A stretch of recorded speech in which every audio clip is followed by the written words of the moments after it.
Those words came out of my mouth like so many others I had uttered during dark years of my life. It was March 22nd, around 9 p.m., and the dry desert wind seeped through the cracks of that warehouse, transformed into a prison. "Burn everything," I said.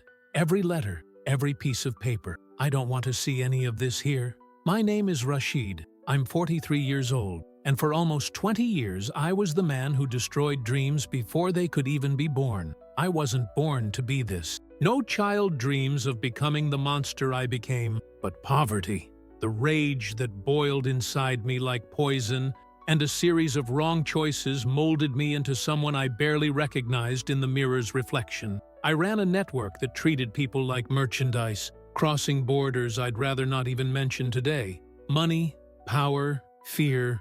That was the life I believed was inevitable. But that night, something changed. During a routine search among the clothes and belongings of several women, I found something I had never seen up close. Small Bibles, some the size of a hand, others just pages yellowed from constant use. The edges were worn, crumpled, as if each touch were a silent plea for protection, for hope. They guarded them like gold, and suddenly, something inside me began to stir. The anger still simmered, but there was a confrontation I couldn't ignore. Every time I saw faith in someone's eyes, I felt my own darkness exposed. Every sin I carried brought before a judgment I didn't want to face. Even so, I let the fury speak first. "Bring them all here. I want them to see how their God does nothing for them," I ordered. One by one, 16 women were brought in, barefoot, their eyes red from crying, their hands trembling with cold and fear. Some remained in absolute silence. Others pressed their lips together, as if preparing to endure something they already knew. My men piled the Bibles on the cold, cracked cement floor, some with only a few pages, others with almost 20. The desert wind seeped through the cracks, carrying sand. But inside the warehouse, the silence was heavy, suffocating. I lit the first flame myself. I took the lighter from my pocket, the same one I used for cigarettes on sleepless nights, and brought the flame close to a small, faded, blue-covered Bible. At first, the fire hesitated, timid, but soon it spread, voracious. The smell of burning paper mingled with the damp, heavy air of the warehouse. As the flames devoured those pages, a strange feeling began to take hold of me. It wasn't just anger or power. It was the weight of every life I had crushed, the silent cry of hope I was trying to extinguish. For the first time, I realized I couldn't live like this anymore. That destruction wouldn't bring me peace. At that moment, something inside me began to change, and although I didn't know exactly how, I felt that there was still a path to redemption, a path that would begin by acknowledging the faith I had so despised. The smoke rose, heavy, dark, as if trying to hide the sky itself. The heat of the flames beat against my face, burning not only my skin, but something inside that I didn't yet understand. My men laughed behind me, uttering obscenities that now revolt me just to remember. I stood there, arms crossed, staring at the fire as if it could give me some kind of satisfaction. A bitter, morbid satisfaction, of which I am now deeply ashamed. The women were crying. Some had fallen to their knees on the hard floor, exhausted. One of them tried to move forward to save the pages, as if she could extinguish the fire with her bare hands, but she was brutally pushed back by one of my men. She hit the metal wall and lay there, trembling, too weak to react. I approached them and murmured, as if spitting venom, "And your God? Where is he now? Where is he when you need him most?" No one answered. Only the crackling of flame, the choked sound of sobs filled the air. It was then that, coming from a dark corner of the warehouse, I heard a calm voice, but firm enough to cut through the silence. It was a young woman with green eyes, whom I would only get to know better much later. Amira, that was her name. She seemed to be just over 20 years old, but there was something in her gaze, a strange courage, almost impossible to explain. "You can burn the paper," she said, her voice trembling but unwavering. "But what God has placed in my heart, that you will never be able to destroy." Those words hit me in a way I wasn't prepared to feel. It wasn't fear nor defiance. It was as if she had touched a point inside me that I had been trying to keep dead for many years. I looked away, annoyed, or perhaps too shaken to admit that a simple whisper had disarmed me from within. When everything turned to ash and the ashes began to float through the air like tiny ghosts, I ordered my men to clean everything up and put the women back. The show was over. I left the warehouse before any of them could see anything on my face. A waver, a hesitation that I myself didn't understand. Outside, I put my hands in my pocket and breathed in the cold night air. For a moment, I believed I had won something, but to this day, I don't know exactly what. Maybe I was fighting against people who couldn't even defend themselves. Maybe I was fighting against myself, but I had no idea that I was about to witness something that would shatter all the certainties I had about the world, about the visible and the invisible. Something that would forever change the hard and blind man I had become. Because I wasn't always like this, before all the darkness, I had dreamed. I dreamed of being an engineer, building bridges, uniting cities, touching lives in a beautiful way. I wanted a family, a simple house, but full of peace. I lived my childhood in a small town, where each neighbor knew the other by name and where the afternoons ended with conversations on the dusty street.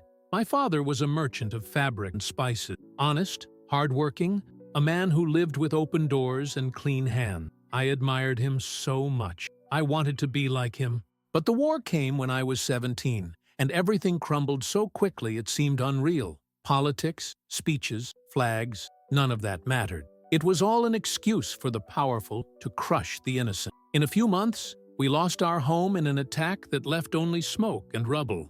Our business was looted, and my father, desperately trying to rebuild what he could, ended up owing money to dangerous people. People who didn't forgive late payment, until one day, he simply didn't come home. And we never heard from him again. We never knew for sure what happened to my father. Sometimes I think he might have been caught in the middle of an attack. Other times I believe that those same men I owed money to might have taken him. All I know is that he left home one morning, saying he would sort everything out, and never came back. My mother did what she could to keep us alive, cleaning houses, sewing clothes, taking any job, but poverty seemed like a giant enemy that crushed us a little more each day. In the end, we were left with nothing. Food was dwindling, hope was fading, and I, at only 18 years old, felt the weight of carrying my family on my shoulders. That's when I started making choices driven by desperation. First, small jobs that made me uncomfortable but paid well. Then, tasks that I knew were wrong but brought in quick money. And before I knew it, I was involved with people I never imagined I'd mix with. Crime, at first, seems like a shortcut. Then it becomes a prison. Every day, you convince yourself that there is no other way. You adapt, you harden, until you stop feeling. At 25, the young man who dreamed of building bridges no longer existed. In his place was a man who destroyed lives without a second thought, who traded people as if they were boxes or bags of sand. I learned to lay my head on the pillow and sleep, even knowing the atrocities I committed. I closed my heart like someone locking a door and throwing the key away. I stopped feeling empathy, seeing faces, perceiving pain. I transformed human beings into numbers, into burdens, into routes to be followed. I convinced myself that the world was cruel and that I was only following the rules created by others, but which I reproduced without questioning. For almost 20 years, I built a silent empire in the shadows. I operated from different locations, always on the move, always one step ahead. He had contacts everywhere, enough money to buy silence, favors, and broken loyalty. My team was made up of men as broken as I was, men who followed me out of fear or because they had nothing left to lose. The victims, they arrived in various ways. Some were deceived with the promise of a better job, others sold by their own families who had no other way to survive. There were also those snatched from the streets in the middle of the night. I didn't want to know their story, their names, their dreams, their pain. None of that mattered to me. My job was to keep the system running like a cold, precise machine. And that's what I did. The warehouse where the Bibles were burned was located in an isolated area, almost lost in the desert. Miles of golden dunes surrounded the place, and the road leading there disappeared under the sand on certain days. It was perfect for the kind of operation I ran. Invisible, forgotten, far from any prying eyes. The women stayed there until they were taken to other countries, other destinations, other hands. Sometimes they spent days, sometimes weeks there, depending on the agreements and the money involved. It was in that same warehouse on that same night of March 22nd, around 8:30 p.m., that one of my men came to me with a tense face. "Boss, you need to see this," he said, almost breathless. "We found something strange, something that shouldn't be here." That phrase, uttered so many times over the years with different meaning, would be the beginning of a moment that would change my whole life. I went to the place in a bad mood, irritated at being interrupted. I hated any surprise because they messed with the control I thought I had over everything. But when I arrived, I saw the Bibles scattered on a rusty metal table, some open, others marked with handwritten notes, and an old fury began to simmer inside me. How dare they, I thought, staring at those pages. How dare they bring hope to this place? To me, those Bibles were more than forbidden books. They were symbols of everything I had rejected, erased, buried within myself. They were light, they were redemption. And I had decided that none of that existed in my life anymore. And if it didn't exist for me, it couldn't exist for anyone under my control either. In my warped mind, the only logical response was to destroy everything in front of them. That way, I believed I was crushing any remaining hope they might still hold in their hearts. If you are reading this and something touches you deeply, know that it is not by chance. Someone close to you needs to hear that God reaches even those who are mired in the deepest darkness. Share this testimony. I ordered all the women who had been found with those hidden pages to be brought in. They stood lined up against the cold basement wall while my men searched every corner. They found pages sewn inside torn clothes, hidden inside old shoes, even strands of hair serving as ties to keep small sections protected. All that effort, that almost sacred care, it irritated me more than I can explain. It showed that they carried something I hadn't possessed in a long time, something that no amount of money could buy: peace, hope, faith. That's when my gaze met hers. Amira, a name I would only discover later. She stared at me without looking away, and it wasn't a challenge. It was different. It was as if she could see through that hard shell I had built over my soul. As if she could see the boy who once wanted to be an engineer, wanted to have a family, wanted to be a better person. "You can burn the paper," she said, her voice trembling but firm, "but what God has engraved on my heart, that you will never be able to destroy. Never." I turned my back on him immediately, not because I was afraid, at least that's what I told myself, but because something in that voice stirred parts of me that I thought had died. It was a peace that didn't make sense, a courage that didn't match the situation she was in. I ordered the bonfire to be lit without hesitation. The flames rose quickly, vibrant, devouring each page as if they were starving. For almost 20 minutes, I watched words turn to dust, passages writhe before disappearing, as if the paper itself felt pain. Ashes rose into the air and floated like dark, dirty, heavy snow. The smell was suffocating, a mixture of burnt paper, old metal, and despair. My men shouted insults,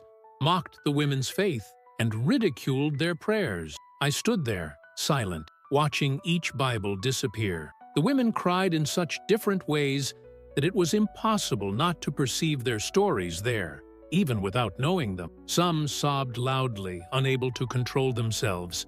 Others cried in profound silence, like someone praying without making a sound. And I just watched, believing I was destroying something in them, without realizing that, at that moment, God was beginning to destroy something in me, my old life. Some wept loudly, but others shed silent tears, so restrained that not even their faces moved. It was as if they had learned to cry without making a sound in order to stay alive. One of them, sitting in the corner, murmured a prayer in a language I didn't recognize. The words sounded ancient, almost sacred, laden with a weight that I could feel even without understanding. And that bothered me more than anything else. It was as if she were talking to someone I couldn't see, but who was perhaps more present there than I dared to admit.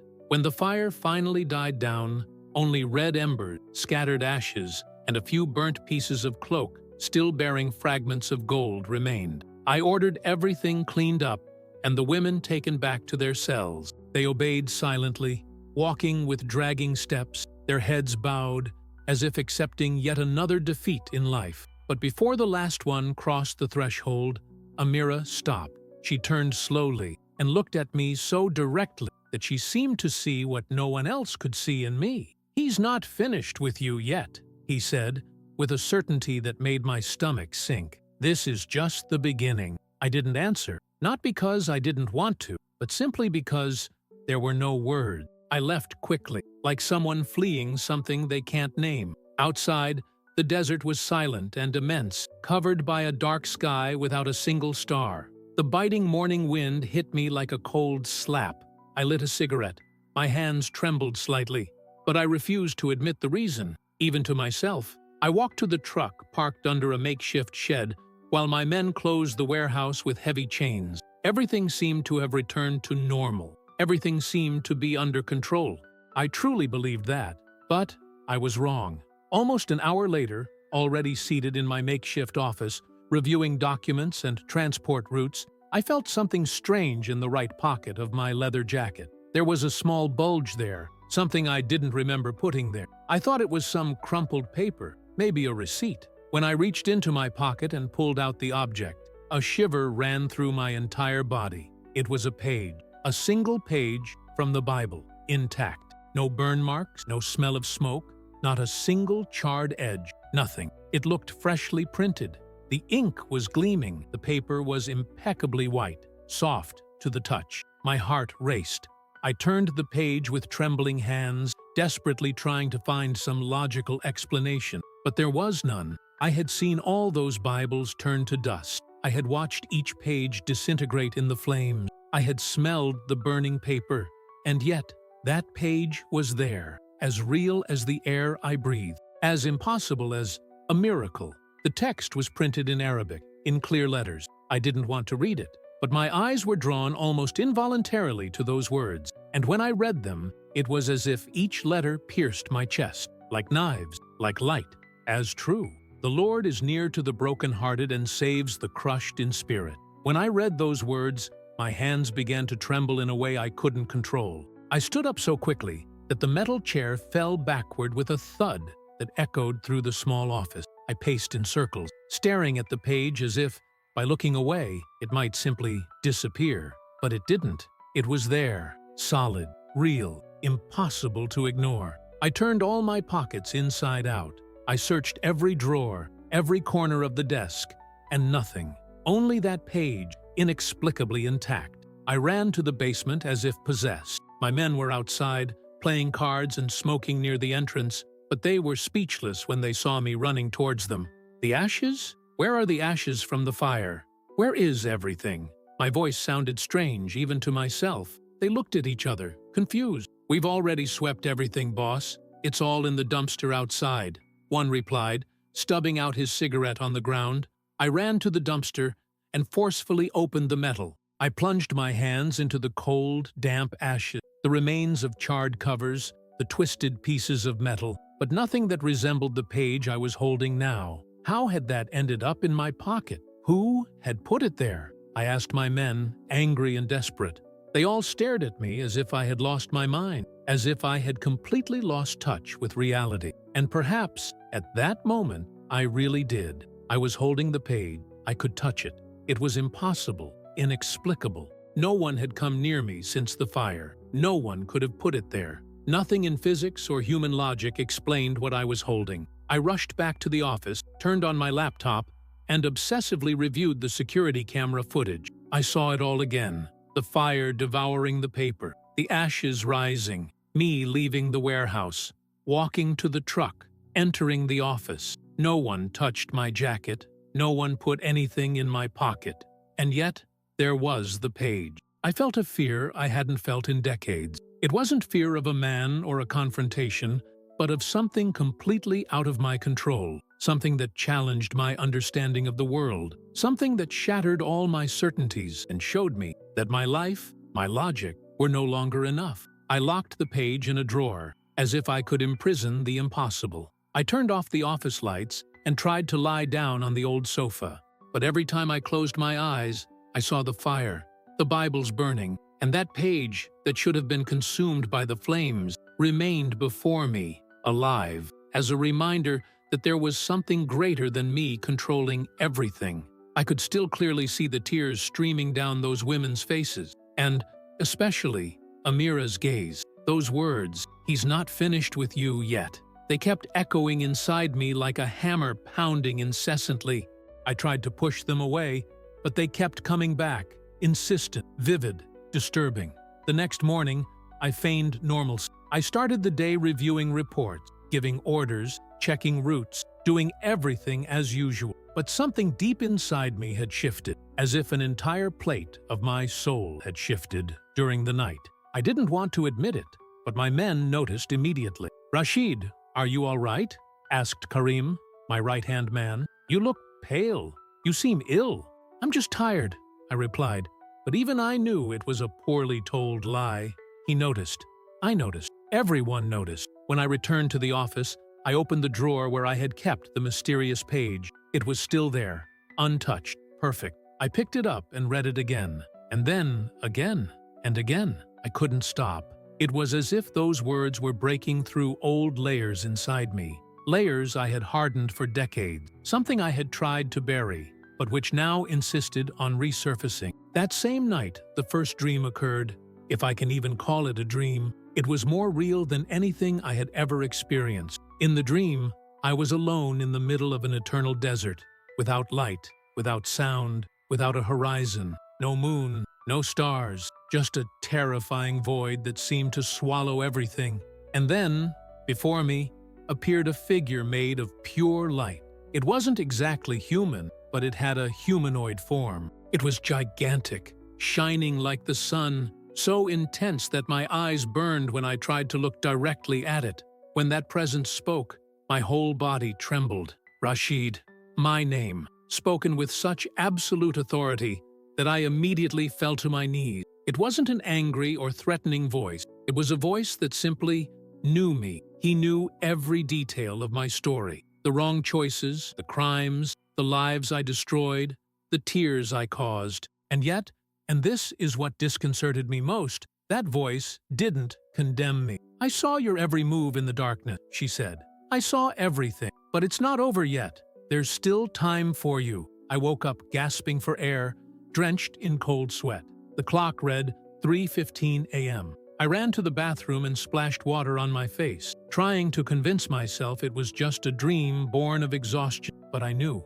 Deep down, I knew. It had been more real than reality itself, and it didn't stop there. The following night, the dream returned, even more vivid, even more intense, and it returned the next night, and the next, each time clearer, each time more impossible to ignore. God was knocking on the door of my soul, and I could no longer pretend not to hear. And every night, that voice continued to call me by my full name, repeating the same message that I stubbornly refused to hear. "It's not too late yet. There's still time. Choose." The fear of what might happen if I ignored it consumed me. I began to avoid sleep at all costs, coffee after coffee, hands trembling from the caffeine, eyes red from forcing myself to stay awake. I kept myself busy with useless tasks, documents, transport routes, anything that would prevent my eyes from closing. But every time I succumbed to exhaustion, the voice returned, firmer, more insistent. My men began to notice. "Boss, you need to rest," Karim said, worried. "You're going to get sick." "How can I rest?" I replied impatiently, though I knew deep down that their concern was genuine. Every time I close my eyes, the sky relentlessly pursues me. A week later, still shaken by the impossible episode on the page, I inspected the warehouse in broad daylight. The women were confined to a separate area, constantly watched by my most trusted men. Walking among stacked boxes of supplies, I tried to focus on the routine, but there was something in the air, a presence that didn't come from anything physical. I turned slowly, and, for an instant that seemed eternal, I saw light. It wasn't the sun filtering through the fogged windows, it was something different. impossible to describe, as if a portal had opened, projecting a glow that didn't belong to that world. I closed my eyes tightly, counted to 5, and took a deep breath. When I opened them again, the light had disappeared. I'm going crazy, I thought. Later, around 4 in the afternoon, one of my men called me, his voice tense and almost trembling. "Boss, the women are talking about something very strange. One of them says she had a vision this morning, that an angel spoke to her. They are disturbed. We don't know what to do." I went to the place immediately.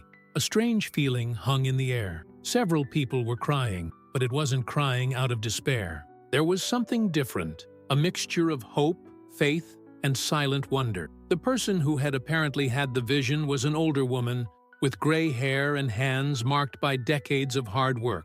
When I looked at her, something paralyzed me. There was no fear in her eyes. On the contrary, there was a conviction that disconcerted me. "What's going on here?" I asked, trying to keep my voice firm and authoritative. "God," she replied, simply, directly, without any hesitation. "She spoke to me this morning," he continued, looking me in the eyes. "He said that our liberation is near, and that something is changing within you, even if you still resist." I felt an invisible punch hit my stomach. A mixture of anger and disbelief overwhelmed me. "They're all crazy," I yelled, "completely crazy. If they repeat these nonsensical stories, there will be serious consequences." But for the first time, my words didn't carry the same weight as before. Something inside me hesitated. My threats sounded hollow. And that simple truth, that unwavering faith, began to erode the wall I had built around my heart. Even I could tell that something had changed. The women no longer carried the same weight on their shoulders, nor the same absolute fear in their eyes. That night, I took the page from the drawer again. I unfolded it with extreme care, as if it were something too fragile for the world, something sacred that could shatter between my fingers. And then, for the first time in my conscious adult life, I did something I never imagined I would have. I prayed. It wasn't an elegant or formal prayer. There were no beautiful words or theological structure. It was just a desperate cry from someone who had reached their absolute limit, someone who was falling apart inside. "If you really exist," I said aloud, trembling from head to toe, "and this isn't just my mind breaking down, then show me clearly. Show me that you're real, because I can't go on like this. I can't take it anymore." The silence that followed was absolute. But, for the first time in endless weeks, I felt something strange, a faint, gentle, yet concrete peace touching my heart. It was as if someone invisible, yet real, was there, listening to every word, feeling every pain I carried. At that moment, still not fully understanding, I realized that that impromptu prayer, uttered in the middle of my cold and silent office, had the power to change everything. It was the beginning of a transformation that would take me from the deepest darkness to a light I never knew existed. In the following days, living became a constant internal torture. Outwardly, I tried to maintain the routine, giving orders, supervising operations, reviewing accounts, finding contacts. But inside, something essential within me began to unravel. The page that shouldn't exist had become the gravitational center of my reality. I carried it with me everywhere, carefully folded in the inside pocket of my jacket, as if it were a talisman, or perhaps a curse. The women had changed too. After the vision of the oldest woman, there was a completely different atmosphere in the basement. They looked at each other with a silent but powerful hope that made me uneasy every time I went in. Sometimes I heard them whispering prayers softly, in languages I didn't understand, but which sent shivers down my spine. And the strangest thing? My own men, those who never showed fear, began to get uneasy. Karim, my right-hand man, approached me on March 29th, around 6 p.m., while we were taking inventory. "Boss, there's something very strange going on here," he said, visibly nervous. "These women, it's like they know something we don't. I get uneasy around them. It's like something is about to happen. They're just women, but something changes when we're near them." I replied simply with, "Nothing," but even I didn't believe the words. A chill ran down my spine whenever I met their gaze. Something was changing, and, for the first time in years, I had no control. More than not believing what I told others, I no longer believed in myself. Deep down, I knew there was something broken inside me, something that was about to break completely. On the night of March 30th, everything finally fell apart. I was alone in my office, like so many other nights, but this time it felt different. Most of my men had been sent to deal with problems elsewhere, and only 2 remained patrolling near the warehouse. I tried to distract myself by checking bank accounts and reports on my laptop, but my mind no longer obeyed me. The incessant buzzing inside my head seemed to worsen with each passing second. The page, that damned and blessed page, was open on the table, next to a mug of cold coffee that I didn't even remember drinking. That's when I felt it. I didn't hear footsteps. I didn't see any movement, but something entered that room. And it entered with such real force that I stood up without realizing it. It was as if the air changed density, as if something sacred had crossed the atmosphere and stopped there, right in front of me. It wasn't a threatening presence, but it enveloped me with such intensity that it seemed impossible to breathe. When I looked up, there it was, a figure beside the dusty window, with the dark desert as a backdrop. And it wasn't human, it was light, living light. Light that seemed to breathe. Light so strong it made my eyes burn, but even so I couldn't look away. It had a shape vaguely resembling that of a human being, but it was larger, more majestic, completely beyond any logic. And those wings, immense, spread as if embracing the entire air, made of something I can only describe as liquid light. When his eyes, or what appeared to be eyes, turned to me, my body simply went black. The chair tipped backward, and I hit the cold floor, trembling like a child afraid of the dark. I wanted to scream, but my voice wouldn't come out. The air felt trapped in my throat. "Rashid," said the figure, and his voice, it was like hearing thunder and a gentle breeze at the same time. "Rashid, son of Ahmed, son of Ibrahim, you were called by the Most High." All I could think was, this can't be real. This can't be happening to me. But its presence filled the room so completely that any attempt to deny it seemed ridiculous. "I saw your every act," he continued, without moving, but somehow his voice echoed within me, as if speaking directly to my soul. "I saw every life you destroyed, every hope you crushed, every tear you caused. None of those cries went unnoticed." His words carried more weight than any human sentence could, and yet there was no hatred in his voice. There was something impossible to describe, a firmness that confronted me, but also a kind of mercy I had never experienced in my life. "But the Most High offers you a way out of the darkness," he said.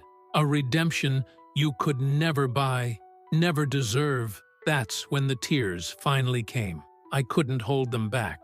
They streamed uncontrollably down my face as I screamed, my soul exposed. "I don't deserve this. I don't deserve any of this. I only deserve condemnation. I know I deserve it." The figure of light remained serene, unwavering. "No human being deserves grace on their own merit," he replied. "That's why it's called grace. But you're being given an opportunity. One, just one." And then he said something that struck me like a lightning bolt. "You need to choose now. You can continue walking in the darkness you have chosen," the figure said, its voice firm as thunder that needs no shouting. "And then you will face the eternal judgment that awaits you. Or you can come into the light and become part of the liberation of those you yourself have imprisoned." His words hit me so hard that I felt my chest open. "But how?" I managed to whisper, my throat burning. "How can I undo the harm I've caused? It's too much. It's impossible." The figure did not hesitate. "You can't erase what's already happened," he replied. "The past is written, but the future doesn't exist yet, and you can change it." I swallowed hard, unable to breathe properly. "So, what should I do?" I asked, already knowing that the answer wouldn't be easy. "Release them all, every single one, tonight, and get out of here before your own men realize what you've done. When they find out you've freed what they consider their most valuable commodity, they'll come after you, and they'll come to kill." "I'm scared," I admitted, sobbing uncontrollably. "I'm so scared." "The fear of the Lord is the beginning of true wisdom," the figure replied, and then its voice changed, became softer, warmer, like an embrace of light. "But perfect love, that love which comes from the Most High, casts out paralyzing fear. It calls you to trust in what you do not see, and to act according to what you know to be right."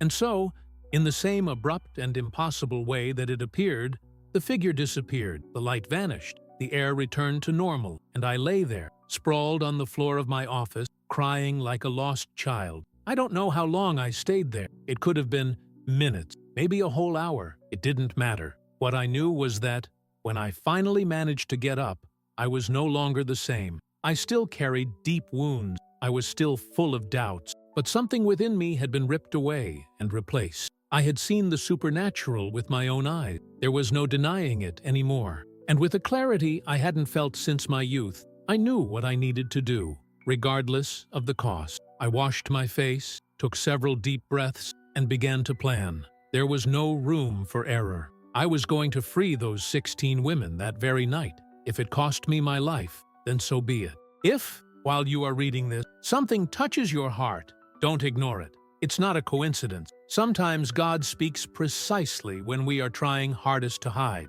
It was exactly 11:30 p.m. when I approached the warehouse. The two guards were outside, relaxed, playing cards under an old lamp that trembled in the wind. They looked at me, a little surprised by my presence so late. "Boss, everything's fine here," one of them said. "I need you to check the southern perimeter now," I replied, keeping my voice firm and authoritative. I saw something suspicious near the main road. It could be some kind of police operation or competition. They exchanged confused glances. "We didn't see anything on the cameras, boss," the other said. "I'm not asking for your opinion," I cut in, not giving them a chance to object. "Go, now." Something in my tone made them not question. They grabbed weapons, lanterns, and marched into the darkness, leaving the path clear.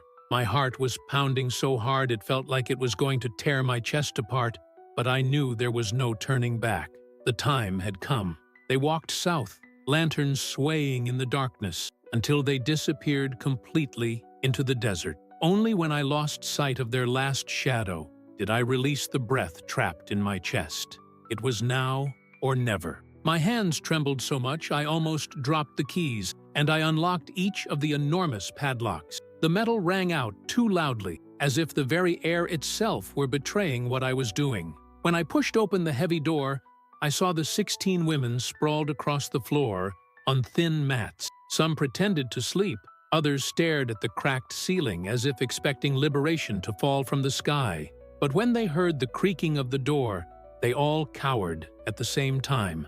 It was the automatic reflex of those who had lived in fear for too long. "Everyone stand up," I whispered quickly, trying to control the desperation in my voice. "We need to get out of here now." They stood up slowly, half confused, half believing it was just another act of cruelty on my part. Amira, the one with green eyes, stared at me with a mixture of courage and panic. "What are you going to do with us?" she asked, her voice almost breaking. "Where are you going to take us?" "Get out of here," I replied, feeling my heart pounding so hard it seemed to echo in the warehouse. "I'll get you out of this hell. But we need to move before my men come back." A heavy silence fell over everyone. It was as if the world had stopped to see if I was lying. It was the older woman, the same one who had spoken about an angel, who broke the silence. Why now? After everything? Why tonight of all times? I swallowed my fear and spoke the only truth I knew, because God spoke to me. It sounded crazy coming from my mouth, but it was real. And somehow, they noticed. Something changed in their eyes. It was like seeing a door slowly opening behind each face. The fear was still there, but mixed with a glimmer I hadn't seen since the day they arrived. Hope, one of the youngest, in the back, shook her head and said with a choked voice, "It must be a trap, yet another one." I took a deep breath and looked directly into her eyes. "This is not a trap. If you stay here, when my men return, nobody knows what will happen. Today, you only need to trust me for a few hours. That's all." It was then that Amira stepped forward. It wasn't the courage of someone without fear. It was the courage of someone who decided that trusting in God was better than dying in there. "I believe in you," he said. And if this is God at work, then He heard every prayer we made. The others began to agree silently. There was no turning back. I quickly took them outside. The icy desert wind blew hard, kicking up sand that stuck to our faces. The pickup truck was already parked behind the shed, out of camera range. I helped each one up, one by one, feeling the urgency burning inside me. My heart felt like a drum about to burst. "Where exactly are you taking us?" one of them asked, grabbing the other's arm. "To a safe place in the city," I replied, closing the back door of the truck. "A shelter run by an organization that helps women exactly in your situation. They'll take care of everything when we get there." And as I said that, I knew my life would never be the same again. When I loaded them all into the truck, my heart felt like it was going to burst out of my chest. I could barely feel my fingers on the steering wheel. I was so nervous, but I started the engine anyway. Everything inside me was trembling, but I knew I couldn't back down. A decision made before God cannot be undone by fear. I had barely traveled a few kilometers along the dirt road when I saw headlights appearing behind us, cutting through the desert darkness like sharp blades. I recognized them immediately. They were my men. They had returned earlier than expected, and, seeing the empty warehouse, came straight after me. The lights were approaching fast, too fast for my heavy truck, full of people. I floored the gas pedal with all my might. The truck bounced and rattled over the potholes in the road, and behind me, the women screamed in terror. "Don't look back," I shouted, trying not to let panic overwhelm me. "If you believe in God, then pray now. Pray with everything you have." And that's what they did, all of them. We didn't plan anything. There wasn't time for that. But suddenly, different voices began to mingle inside the truck.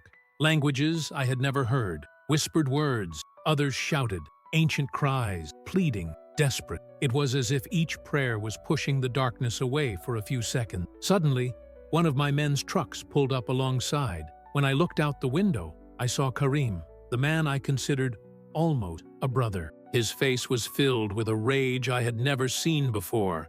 He was yelling something at me, but I couldn't hear anything but the engine and the prayers. That's when I saw her hand going to her waist. He pulled out his gun. I instinctively swerved the steering wheel, and the shot passed so close, I heard the wind cut by the bullet. The women screamed again, but they didn't stop praying. If it had been me, alone, I would have already lost control. But they held on tight to the faith that I was still learning to see. "I'm not coming back," I shouted, more to myself than to them. "Never again." The road began to climb toward a hill full of loose rocks. I knew that stretch. It was dangerous, narrow, but if we could get to the other side, we'd reach the main road. There we'd have a real chance of escaping. But before that, I needed to survive the climb. Karim rammed his car into mine again. The impact was so strong I felt the whole truck skid to the side of the road. I fought with the steering wheel as if my life depended on it, because, in fact, it did. The women clung to each other. One of them cried silently. Another repeated a psalm I didn't know, but no one gave up. That's when it happened. Out of nowhere, without headlights, without a source, without explanation, an immense light, it appeared right in front of me. So strong that the entire road seemed to disappear. The light didn't come from any car, from any helicopter. It was white, intense, vivid. I can't explain it. It seemed warm and, at the same time, heavy, as if it filled the air. And the instant that light filled the road, everything slowed down. Karim's car braked sharply behind me. The other truck swerved to the side, as if the driver had been blinded for a second.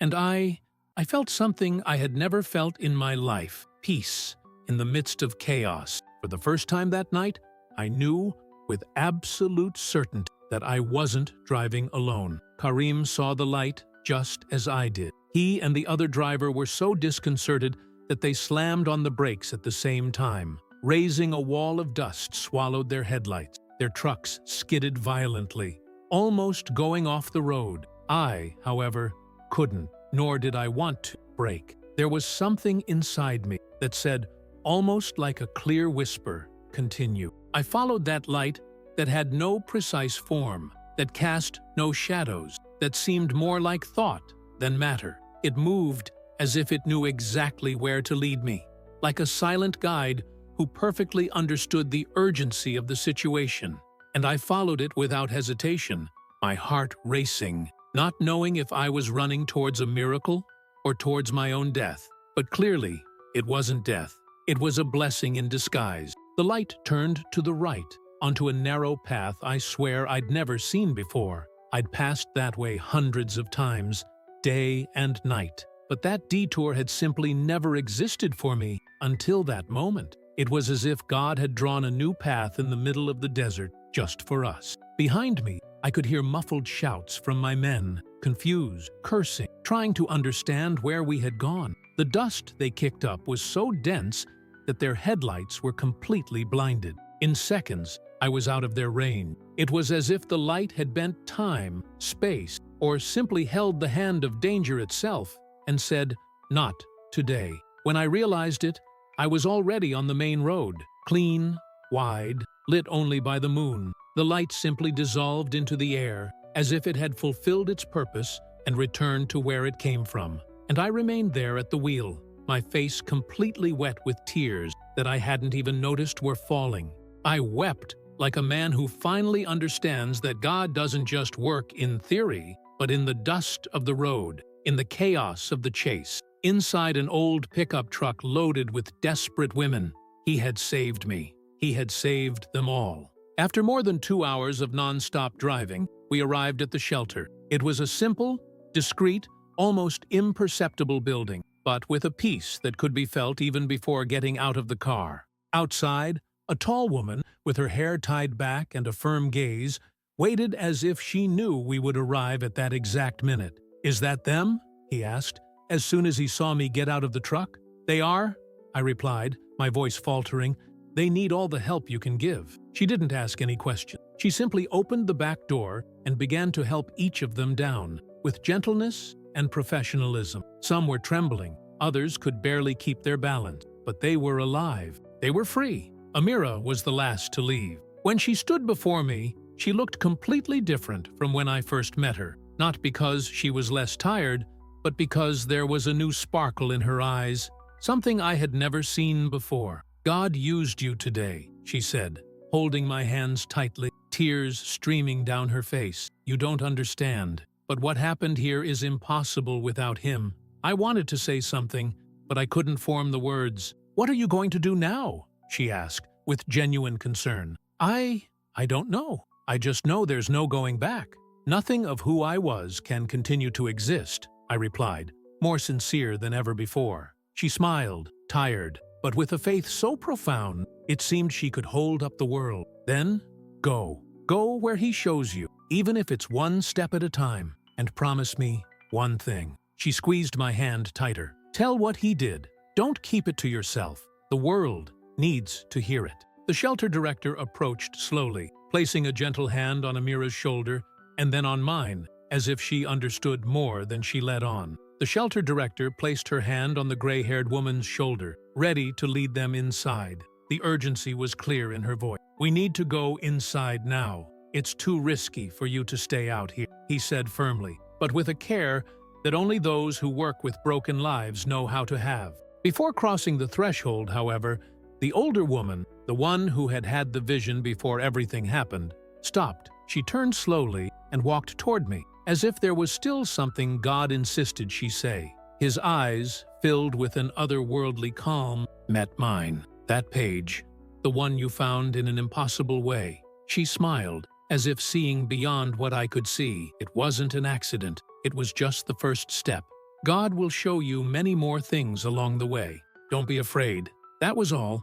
Simple words, but I felt as if something had pierced my soul and lodged itself there, removing some of the weight I had carried for so many years. Then she went inside, and the door closed, and I was left alone in the silent parking lot, facing an empty truck and a cold morning that seemed to perfectly match everything inside me. Broken, tired, but for the first time, free. I climbed back into the truck, or what was left of it, and drove aimlessly for hours. The sun rose slowly, tinting the sky as I tried to piece together the new life that had somehow been placed in my hands that morning. I knew my men were hunting me. I knew I had signed my own death warrant. And yet, Something inside me strangely at the person I had been for almost 20 years simply no longer existed. The following days were a silent torment. I hid in cheap motels, changed locations whenever I thought someone had followed me, slept with one eye open and the other too tired to keep watch.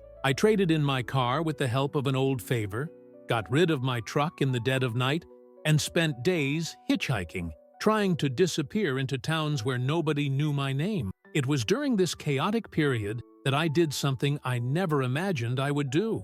I bought a Bible. I found it in a small used bookstore, squeezed between old school books and coverless novels. I paid with the little money I had left in my pocket, and I began to read compulsively, like someone trying to discover not only answers, but the very meaning of existence. I read from Genesis to Revelation with hunger, guilt, hope, and fear. Each chapter seemed to speak directly to me. I saw my whole life in the stories I read: the fall, the desert, the escape, the encounter with the light.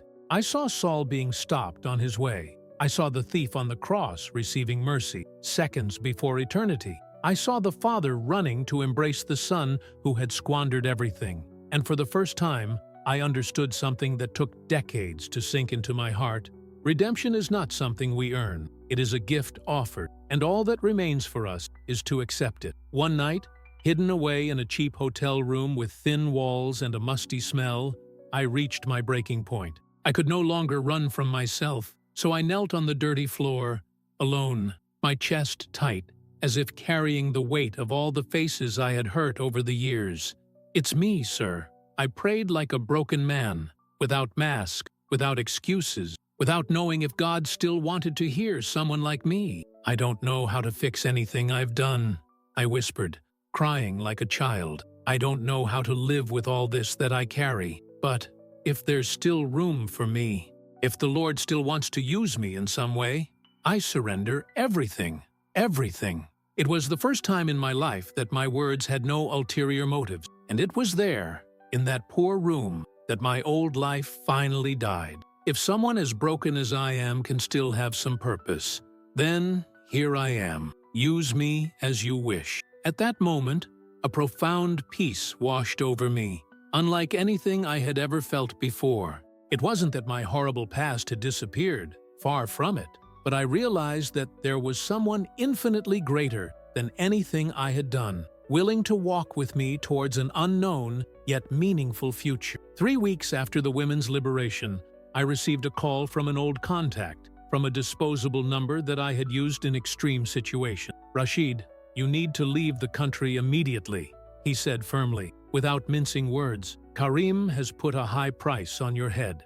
It's not safe for you to stay there. I have a reliable contact who can get you out, but you need to go now." "Why are you helping me?" I asked, suspiciously. "Because I know exactly what you did," he replied honestly.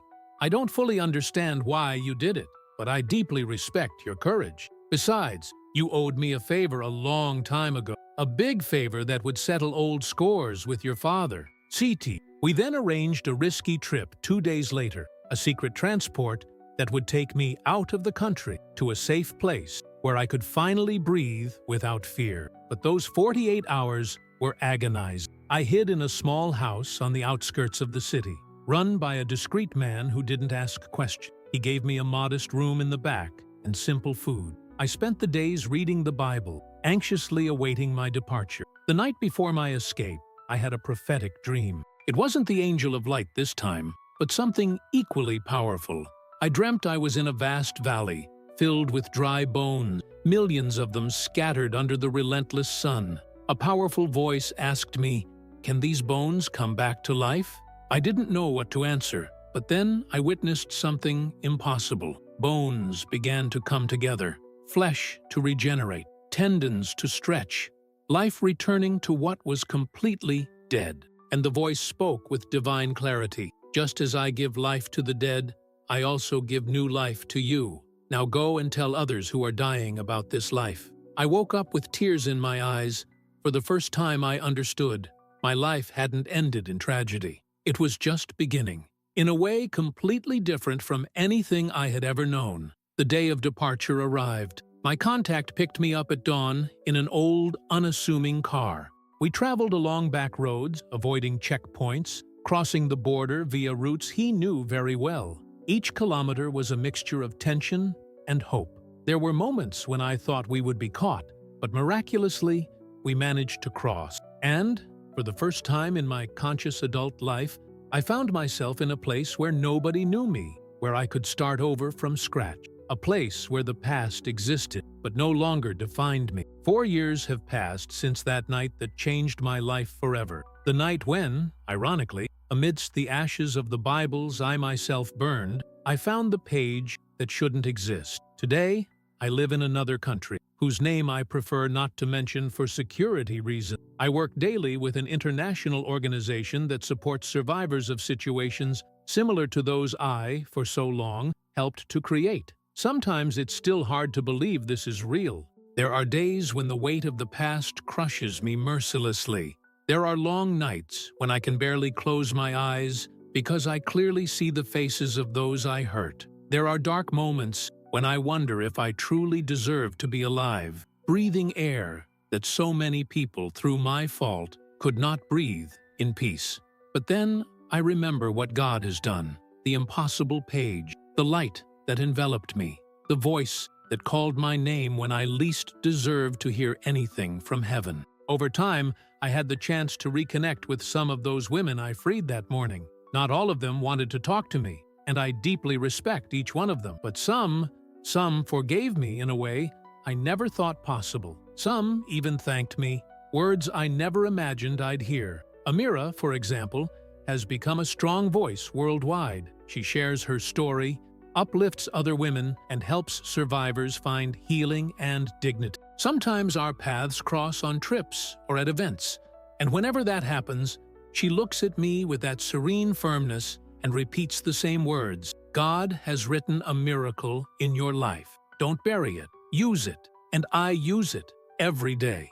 I work providing information on how criminal networks operate, helping specialized teams find routes and hideouts that only someone like me could know. But, beyond that, I also listen to survivors, sit beside them, and offer the kind of support I wish I had given years before. Somehow, God transformed everything I learned on the darkest side of the world into tools to bring light. From time to time, I also share my testimony. It doesn't matter if it's in a small church room with half a dozen people, in a support group hidden in a basement, or in discreet meetings with local leaders. Every time I tell this story, I feel God reminding me that He reaches even the corners where no one dares to enter. And that, if He took me from where I was, He can reach anyone, no matter how lost they may seem. That page, the impossible page, is still with me.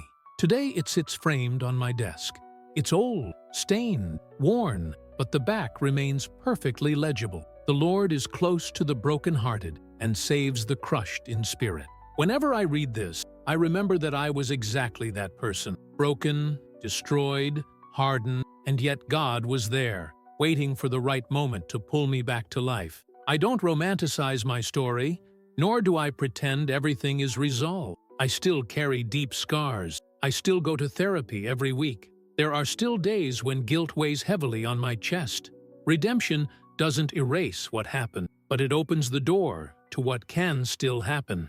And it was in that process that I learned something I've never forgotten. God is not looking for perfect people. He transforms willing people. And against all odds, I finally decided to be willing. Over the years, I've learned that God wastes absolutely nothing, not even the darkest seasons I've been through.